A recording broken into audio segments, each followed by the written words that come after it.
I wish to make our position plain beyond any matter of doubt as regards the African continent.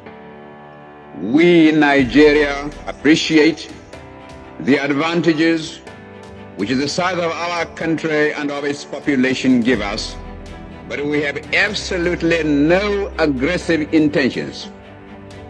We shall never impose ourselves upon any other country and shall treat every African territory, big or small, as our equal, because we honestly feel that it is only on that basis of equality that peace can be maintained in our continent.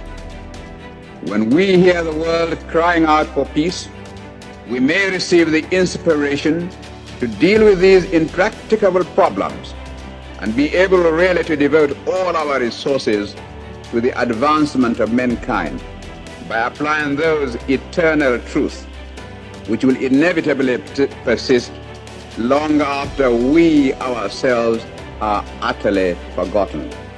Thank you, Mr. President.